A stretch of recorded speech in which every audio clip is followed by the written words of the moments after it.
நல்ல கூந்தலில முல்லை மலர் பாடு சூடியானே சடையா வெற்றி கொண்ட திருமுகமானே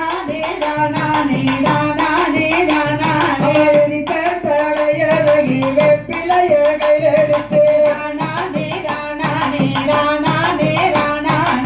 ஜனல்ல ஒத்துடுத்து மல்லிகைப்பூ மலை போட்டு